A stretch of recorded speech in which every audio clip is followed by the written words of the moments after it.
Bonjour, Éric Bricorago, Pôle emploi Perpignan. Je vais faire un mémoire sur l'insertion des travailleurs en situation de handicap. Voilà. Dans le cadre d'un congé individuel de formation, je vous présente. Cette formation est à réaliser de janvier 2015 à mars 2017, en formation discontinue sur Rennes, en Bretagne. La Bretagne est une région initiative forte sur le handicap, notamment sur la loi de 75 et 2005. Je fais juste une aparté par rapport à ça. Je vais être très bref parce que je sais que tout le monde est fatigué. Alors, ce mémoire, je vais vous présenter le plan de présentation. Le voici, l'introduction, la synthèse, mes démarches, pourquoi j'ai créé ce diplôme. Je passe, ça irait très plus vite. Ce mémoire, je suis parti d'un constat depuis moi-même reconnu travailleur handicapé depuis 1998. J'ai connu le parcours du combattant quand on est demandeur d'emploi et quand on s'inscrit à Pôle emploi ou l'ex-temps de l'ANPE, l'Agence nationale pour l'emploi, les difficultés qu'on rencontre. Qu'est-ce qu'être reconnu Pôle emploi? À quoi ça sert? Qu'est-ce que ça m'amène? Les préjugés, les réactions, la discrimination, l'évolution de carrière, la multiplicité des acteurs, le vocabulaire un peu barbare, la lourdeur administrative. Je synthétise parce que beaucoup de choses de ce que je vous ai dit ont été dites dans la journée. Donc, j'ai voulu me former pour me qualifier sur l'insertion des travailleurs en situation de handicap. Comment j'en suis arrivé là? J'ai fait un bilan de compétences en 2012, dans le cadre en tant que salarié. Et dans ce bilan de compétences, il s'avérait que, bien que j'étais conseiller en insertion depuis 15 ans, il fallait me qualifier sur une formation de niveau Bac+4 dans le cadre d'un diplôme reconnu par le ministère du Travail. Ce diplôme est un diplôme en sciences sociales, en sciences humaines, qui a pour objectif de professionnaliser les acteurs de l'insertion dans l'emploi, vers l'emploi et l'évolution de carrière. Je synthétise. Le mémoire que je porte est parti d'un constat. C'est le cas d'une recherche scientifique qui a été sanctionnée devant un diplôme, d'un constat que les demandeurs d'emploi en situation de handicap rencontrent des difficultés, des obstacles dans leur insertion, l'accès à l'emploi, le retour à l'emploi, l'évolution de carrière. C'est quoi un demandeur d'emploi? C'est quelqu'un qui est inscrit à Pôle emploi, qui est sans emploi, qui recherche un emploi et qui est apte à exercer un emploi physiquement. Pardonnez-moi de l'expression un peu barbare administrative du terme. Au cours de ce mémoire, pour professionnaliser ma pratique professionnelle, je suis parti d'un levier comment améliorer l'insertion des demandeurs d'emploi en situation de handicap.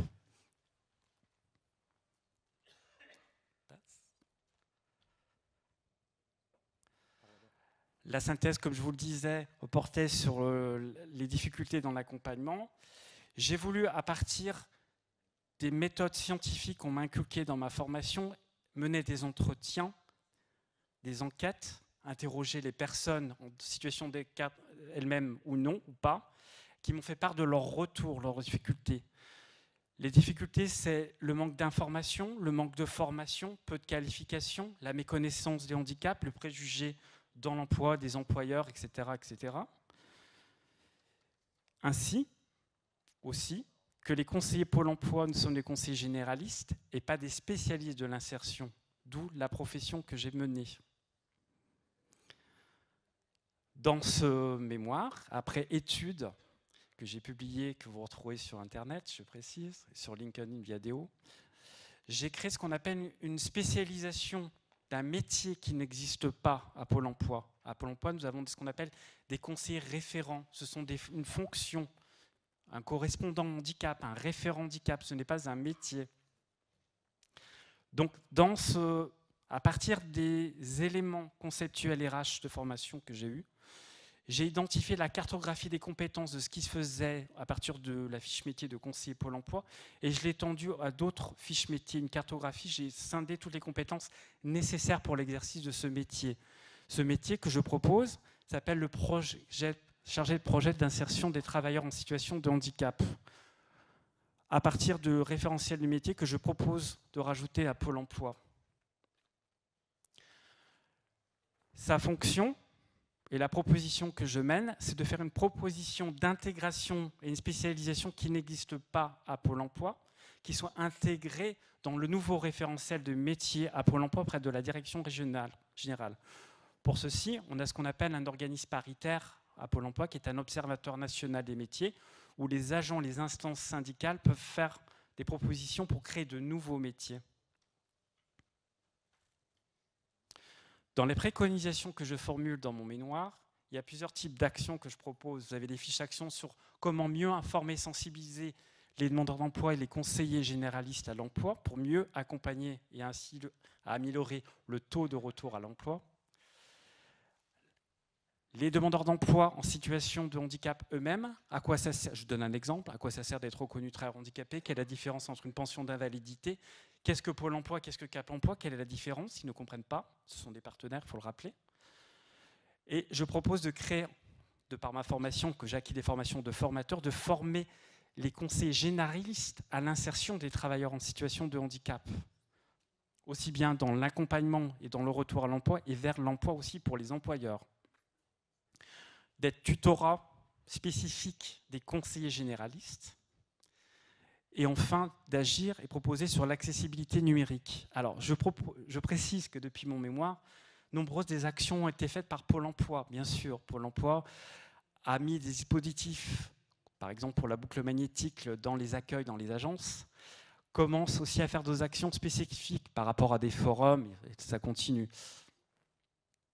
L'idée, c'est toujours faire mieux et faire plus pour ceux qui ont plus besoin.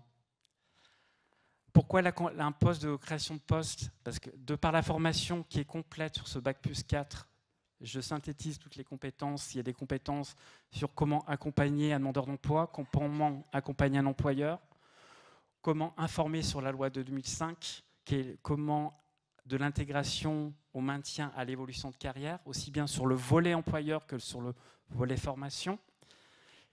Comme c'est une formation qui est spécialisée, elle a toute sa légitimité en lien avec les parties prenantes auprès de la direction générale, j'ai transmis cette proposition auprès des instances représentatives du personnel, tant de l'échelon local, départemental, régional et national. À ce jour, j'attends les réponses, bien sûr. Au regard des éléments favorisant l'inclusion des travailleurs en situation de handicap, par rapport au dernier rapport qui se fait, comme le rapport Gillot qu'on a entendu ce matin, depuis l'obtention du mémoire et depuis la réaction de ces synthèses, de nouvelles actions arrivent. Donc on peut dire que ce que je propose arrive dans un contexte favorable pour l'insertion des travailleurs en situation de handicap à Pôle emploi. Il reste encore 2-3 petites choses à faire, mais je suis confiant. Qu'est-ce que j'ai fait? Je l'ai communiqué auprès de mes collègues en interne à l'échelon local, départemental, régional et national par les moyens que nous disposons en interne d'intranet, par des comptes rendus de réunion. Actuellement, j'ai porté l'étude, la recherche-action au niveau national auprès de la Direction générale à Pôle emploi à Paris, en lien avec le ministère du Handicap et du Travail et en étroite collaboration avec EFO pour porter ce dispositif.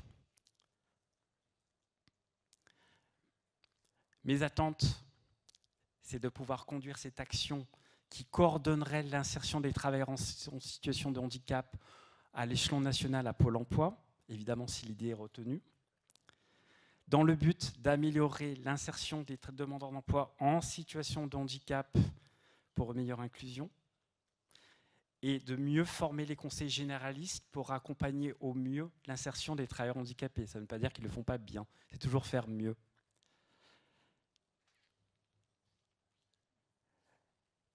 Il faut savoir que depuis le dépôt du mémoire qui a été réalisé en mai 2010, soutenu en mai 2017, vous savez, vous l'avez entendu depuis ce matin, que le nombre de demandeurs d'emploi qui était à 500 000 monte à 513 000 depuis le dernier chiffre de l'AGFIP publié récemment. Donc il est donc important que la formation que j'ai proposée et le plan d'action spécifique à l'intention de ce public spécifique avec des besoins spécifiques soient pris en compte d'ores et déjà.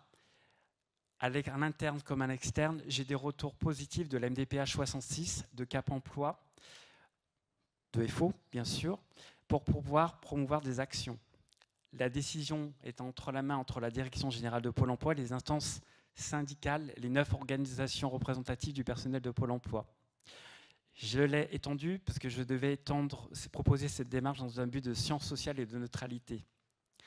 Au niveau de FO, je vais le proposer pour qu'il soit débattu dans l'Observatoire national des métiers, à l'échelon local, régional et national. C'est en cours, la démarche est en cours.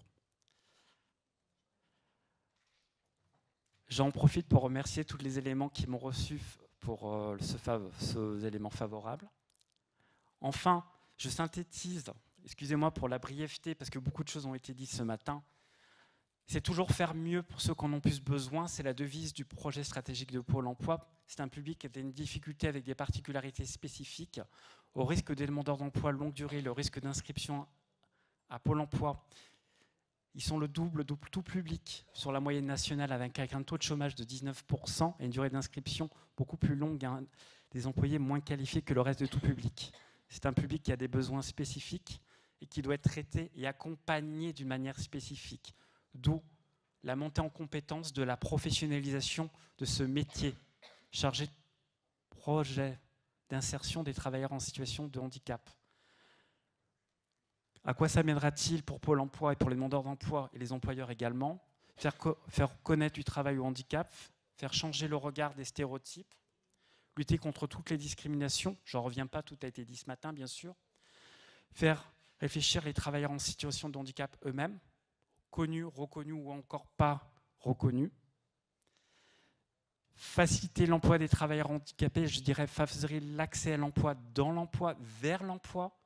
Et qu'est-ce que deviennent les demandeurs d'emploi en situation de handicap lorsqu'ils seront dans l'emploi? Comment évoluent-ils? Quelle est leur évolution de carrière? De cette action va dérouler une envie de formation, d'être formateur spécialisé sur l'insertion des travailleurs en situation de handicap, non seulement auprès des collègues de demandeurs d'emploi, c'est-à-dire dans mon public que j'accompagne, auprès de mes collègues conseillers généralistes, auprès des collègues de Cap Emploi, qui ont une spécificité. Une de mes collègues me disait, mais non, Cap Emploi, nous avons une spécificité, pas une spécialisation, la formation est beaucoup plus complète. Et ainsi les entreprises et les acteurs syndicaux dont FO. Voilà. C'était très bref, il fallait que je sois succinct pour être dans les temps. Merci. J'espère avoir été court. Merci. Merci Eric.